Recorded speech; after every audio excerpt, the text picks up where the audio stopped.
Hello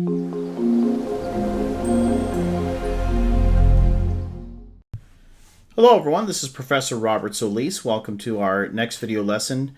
We're going to continue to talk about strings, and we're going to talk about strings in the midst of trying to solve this, what we call the max sequence project. And so the way that this works out is as follows.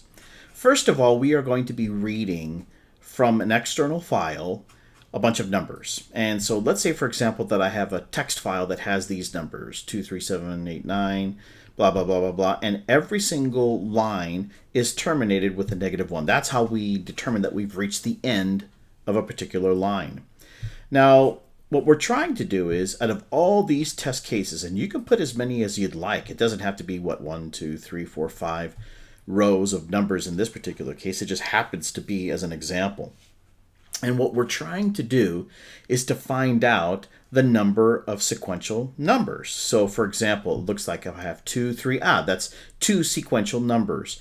Okay, we go to 7. So far for this line, we have 2 sequential numbers. Let's see here, 7, 8, 9, 10, 11, 12. That's 6 sequential numbers. The reason why it stopped is because the next number is 5. And so that's why you see over here in the output, the length of the largest sequential number for this first row of numbers is 6. Now, what is that sequence of numbers? Well, it's this, 7, 8, 9, 10, 11, 12, and that's why you see that over here.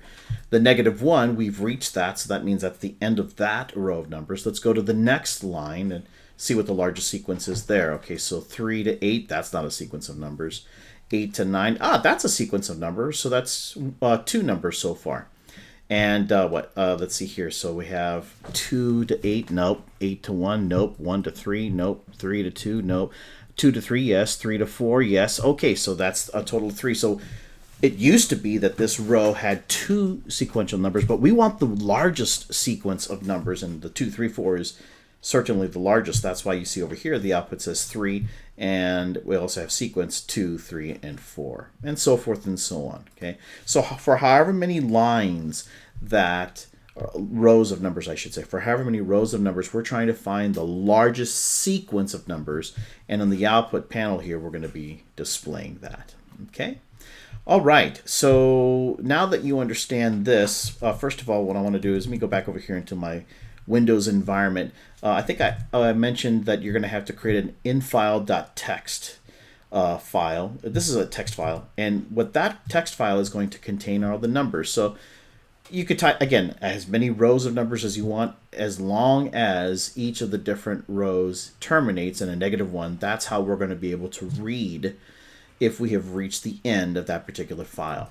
So this is called infile, and I saved it in Notepad. I typed this out and then saved it as a TXT file. Now, where did I save this? So let's go over here to, let's see, I'm going to open up the, there we go. Okay, so here's File Explorer.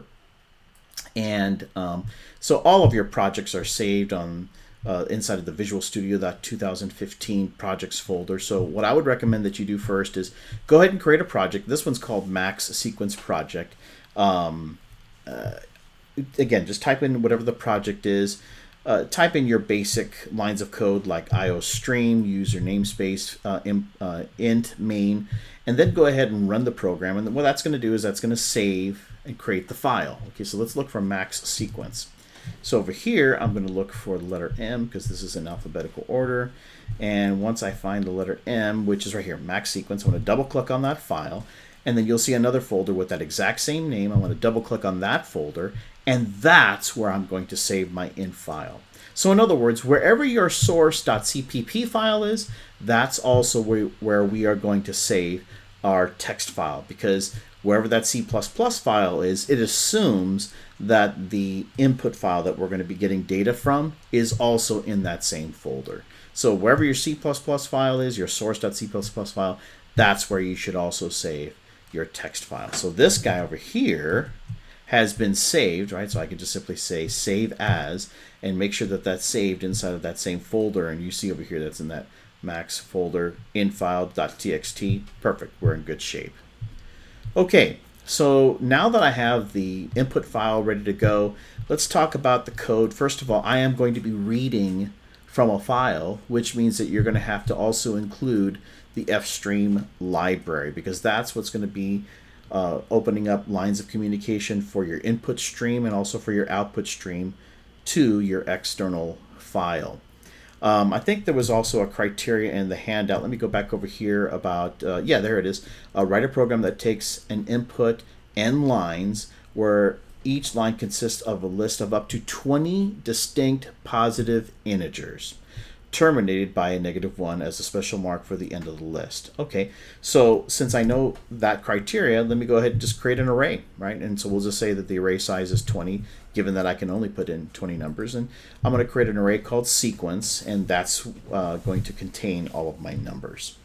You see that I have various integers like length, column, max length, largest index, count, num. We're going to get into all those in just a moment. I'm going to create a string called subsequence, and so that's where the idea is, okay, so what's the first sequence of numbers that I see on this first line? 2 and 3. So subsequence is going to initially be 2 and 3. But look at this, 7, 8, 9. That's 3, and I want the largest one. Oh, sorry, 7, 8, 9, 10, 11, 12. So let me replace that 2 and 3 with 7, 8, 9, 10, 11, 12 with spaces in between. And so that's what it's going to look like. And then we'll talk about how I'm going to create an array of an array of characters. I'm going to create an input stream so that I can input data from this external file. So I just simply do instream.open and then infile.txt. And again, it assumes that this is located at the same location as your CPP, your source.cpp file. So I don't have to give any path information like C:// whatever. I don't have to do anything because I'm putting my text file in the same directory as the source.cpp. So this is going to open that stream. Now, by the way, anything that you open, let me close this really fast. Anything that you open, you must also remember to close. That's why you see down over here, just before the end of the program, you'll see instream.close, open and close paren. So typically what I do is when I open a stream or when I instantiate a stream, then down over here, I'll make sure to close it. And then I'll type in all the rest of the code in between. That way I don't have to remember, oh, did I close everything that I opened? Kind of like, when my mom used to say, hey, do you live in a barn? Close the door, because I always used to run out to the backyard and leave the door open. Well, anything that you open, you must close. That's the way to remember it. All right, well, let me just run the program first, just so that we can understand how this works. And so it looks like as soon as I executed the code, it read all of the different it read all of the different lines, and it's giving me back the length of the largest sequence that it was able to find for each of these different lines. So if I go back over here to take a look at this input data, it looks like here was the first row right here, and it's saying that 1, 2, 3, 4, 5 was the largest sequence. Yep, there it is. And that's a total of 5 characters. That's why it says length 5. It reached the -1, which is the terminal value for that particular row. And so we went to the next row. So what do I have? 2, 3. That's a sequence. And then we have 7, 8, 9, 10, 11, 12. That's a larger sequence, so we're going to remember that. 5 is not part of a sequence. We've reached the end. So you'll see over here 7, 8, 9, 10, 11, 12, which is a total of 6 characters, so forth and so on. So this just simply reads the file and it goes from there. So let me press any key to continue. Let's change some numbers. How about I just add another row of numbers? 1, space 2, 3, 4, 5, 6, 7, 8, 9. And then I'll just change this to like 11, 12, 13. And then I'll just put a -1. So clearly the 1 through 9 is the longest string of data. Let me just save this. So I'll just say save. And then I'll run the program again. And so now we should see that it's going to have that last line. And sure enough, there it is. 1 through 9 with a length of 9. Perfect, right? So again, you can enter any amount of rows that you want as long as you terminate it with a -1. All right. So what we're going to do is we're going to open that line of communication. This is kind of like in the old days. I don't know if any of you have ever seen Little House on the Prairie, but whenever someone wanted to make a phone call, you always called the operator and say, yes, I'd like to make a call to New York, I want to talk to Annie Mae, whatever. And an operator would actually have an extension cable that would connect you and then plug in you to this other operator who would connect to that person. In other words, you would open up a line of communication, and that's what this thing does. We are opening a line of communication to this external file. Now, internally, we're going to call this thing instream. It could be anything that you want. I don't even have to call it in-stream. In-stream seems like a very common name to use in terms of opening up a line of communication with a file. Internally, we call it in-stream. Externally, we call the file infile.txt. So really, this is just two ways of looking at the file, either externally or internally. What is in-stream? It is a type of IF stream object. So what this thing does is it's basically used for bringing in data, for reading data. Now, if we wanted to output, then this would be OF stream. But we don't want to output anything. We just want to input from this file. So I create in-stream, which is of type IF stream. Well, now that I have this, hey, let's keep on doing this. As long as we have not, see that exclamation mark? As long as we have not reached the end of our file. Okay, so let's go back over here and kind of like run a scenario here. Sorry about that. Let me go over here. All right, so we've just read all of this data. Have I reached the end of file? Nope. Read this string of data. Have I reached the end of file? Nope. So forth and so on. We keep on doing that. And then finally, we're going to reach this last line. We're going to read all that data. Have I reached the end of the file? Yes, I have. I've reached the end of the file. There's nothing more after this. So then this while statement would be false. So if your intention is to read the contents of a file and you want to make sure that you are reading all of the rows of data, this is the best way to do it. Just put instream.eof, open and close parens, with the not character. As long as have you reached the end of the file? False. While it's false, then you keep on doing this. Only when you have reached the end of the file, this while statement will be false, and then you're going to jump out of that. So while you have not reached the end of the file, that's what this means. Well, if you haven't reached the end of the file, then what we're going to do is we're going to take that input stream and we're going to put that into num. Well, what is num? As you can see over here, num is an integer. We're going to assign column to 0, and we're going to use this to place an integer at the beginning of the array. In other words, we're populating the array with as many sequential numbers as we have. So while num is not equal to -1 rather, and the reason why we do that is we're saying, hey, have you reached the end of that particular line? That's what the whole part of this while statement is. Keep on reading numbers. All right, so we're going to put all those numbers into the array, and whatever that number happens to be. Column ++ means we're going to increase the index because the index starts off at 0, and it goes to 1, 2, 3, so forth and so on until we've reached the end of the line of data. And so what does this do? It's going to, from the stream, we're going to put that into num. So in other words, gets the next item for evaluation, and we just keep on doing this until we've reached the stream. So why don't I run the program so we can see what it looks like? And I'll stop the code right here. Let me run the program. Okay, so we've stopped the program right here. So you can see that in stream right here. In fact, if I elaborate a little bit more, we can take a look at the data here. Well, maybe we can't take a look at the data. Let's just go ahead and go to the next line, and then you can see what it looks like here. So num is 9. So what we did was, oops, sorry, let me go back over here to the text file. We're reading this 9 right here. It's reading that data, and so from that stream, we're going to put that into a variable called 9. All right, and then after that, we're going to set column equal to 0, while num, which is 9, is not equal to -1. Yeah, it's not equal to -1. We haven't reached the end of the row. So we're going to go to the next line of data within our statement. Our sequence array has nothing in it. That's why you see all these random numbers over here. We are about to assign 9 into sequence 0. See how column is 0 right there? So let me step over, and now let's take a look at that array, and you can see that here's the 9. Now the rest of this just means random data. Nothing has been assigned to these values of the array or these locations. Column is about to be incremented, and now let's get the next data item. So when I go over here, now num is equal to 8, or has been assigned 8. Why? Because 8 is the next number. All right, so then we go back over here. Hey, is that 8 not equal to -1? That's true, because we haven't reached the end. So then I do this again. So what this is going to do is it's just going to populate the array with all those numbers, and eventually it's going to get to here. So why don't I do this? Let me continue until I get to here. Okay, perfect. Now I'll take off that break. So now if I take a look at the sequence array, 9, 8, 7, 1, 2, 3, 4, 5, that's exactly what I have over here.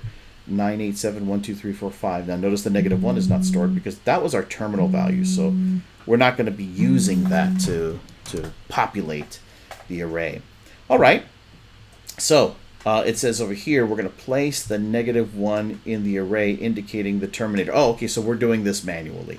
So the num, which is negative 1, now we're going to put that into column, and column is equal to 8.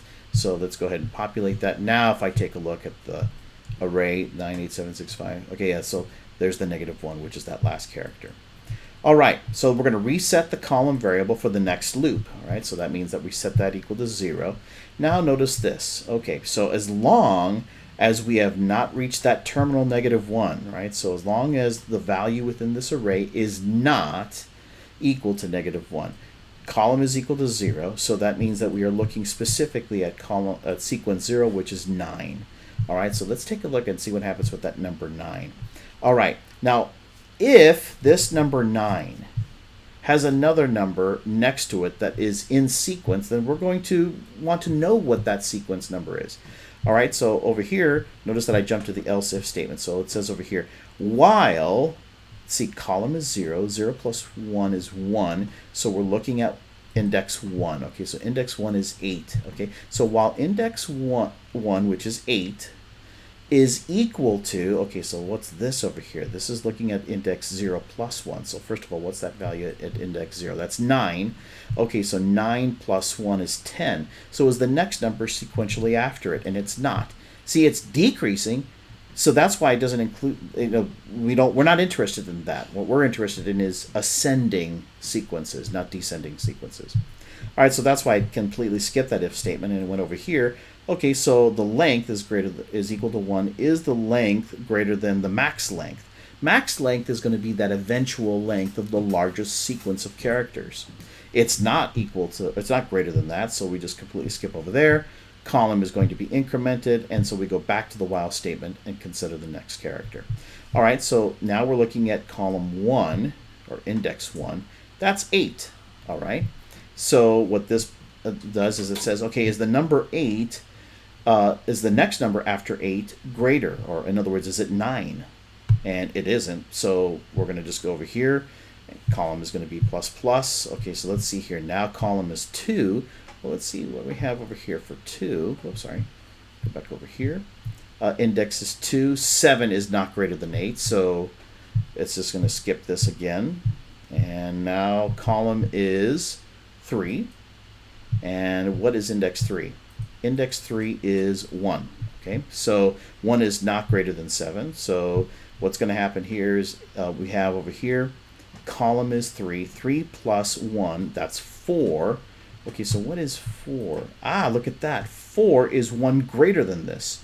So this is index 3. Index 3 is 1. 1 plus 1 rather is 2. And remember, this over here, that's index 3 plus 1 is 4. And that has a 2. So in other words, this is 1 greater than the previous number. Put it to you this way. This guy over here is 1 greater than the previous number. So it looks like we may be looking at the beginning of a sequence here. So we're going to increase the length. The length is now going to be 2, as you can see over here, or over here as well.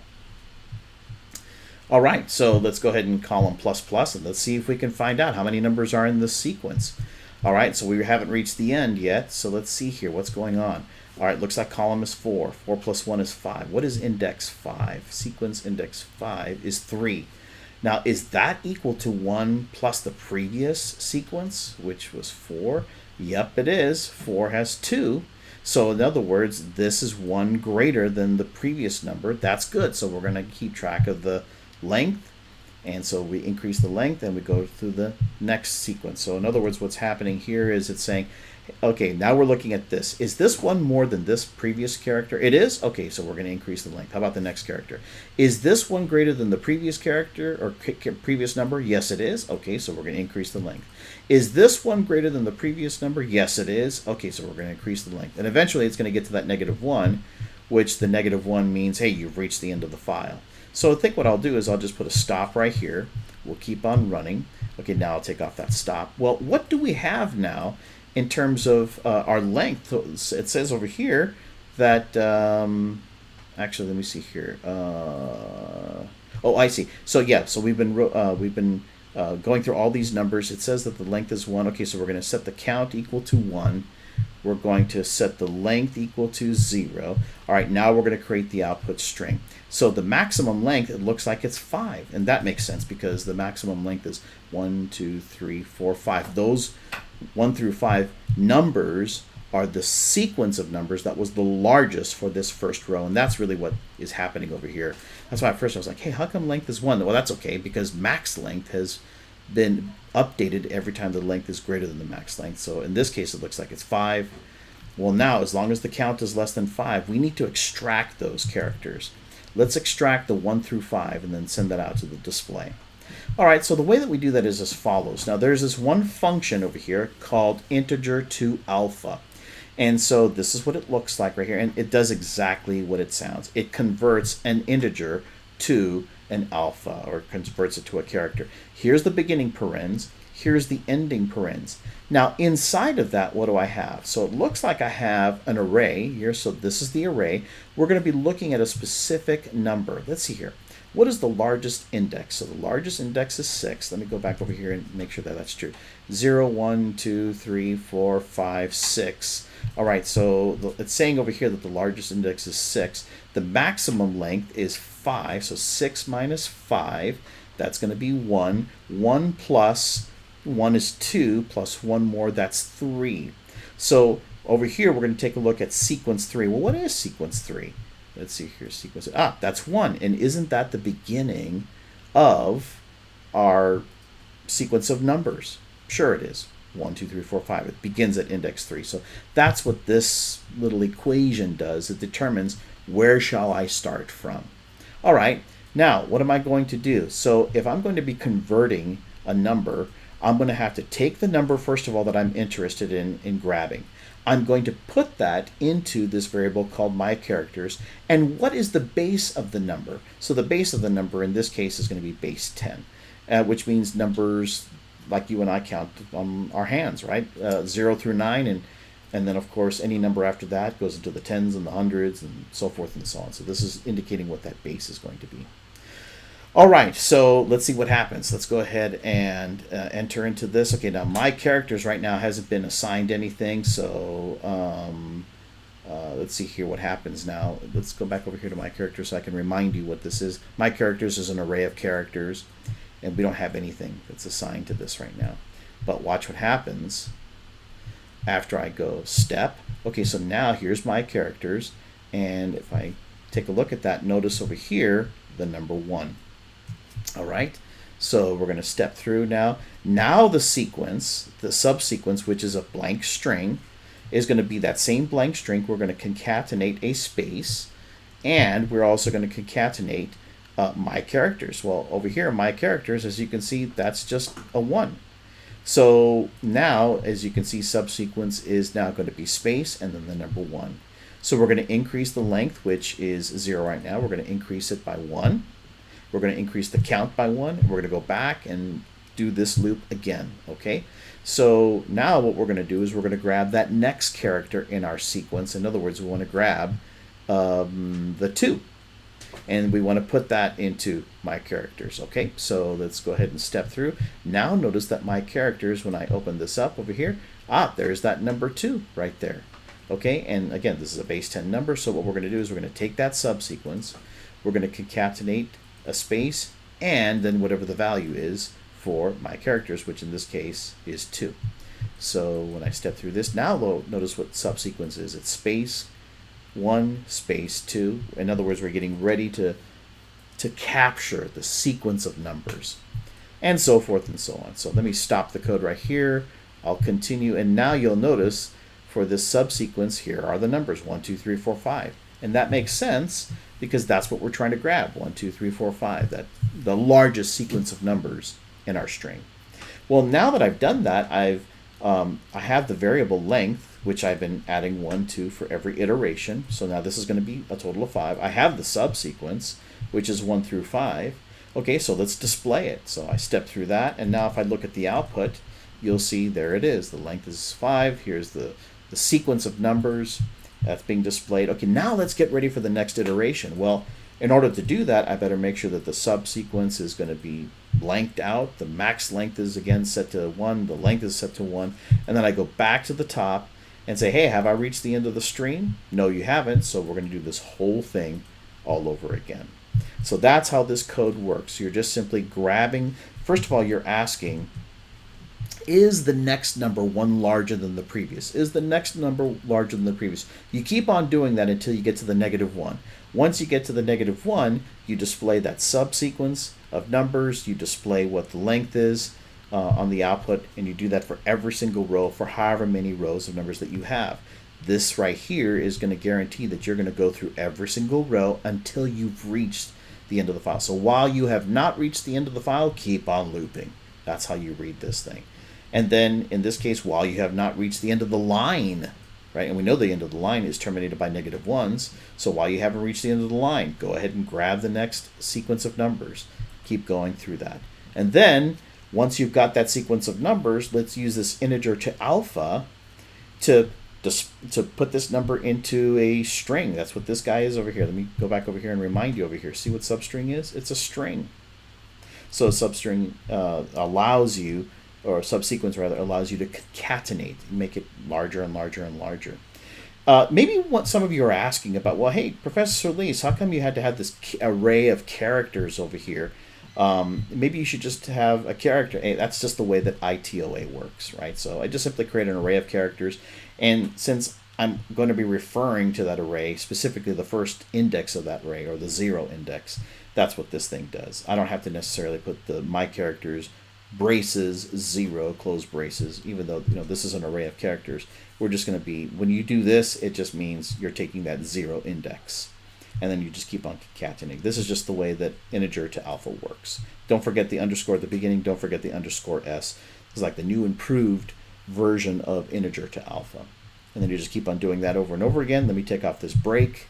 I'll hit continue, and that will process the rest of the lines. And now you have a way of determining the largest sequence of numbers for any number of rows of numbers that you want to input. And that's it. All right, so this is Professor Robert Solis. I hope this video lesson was helpful. Let me go back over here before I sign out. There it is. Yeah, so as you can see here, that's what your requirements are. And this was one of the programs that was given to our students at the Cal State LA Program Festival. And so I thought this would be a good lab to not only work with strings, but to kind of exercise your mind in terms of how you would solve a problem like this. So this is Professor Robert Solis. I hope this video lesson was helpful. Have a good day, and we'll see you next time.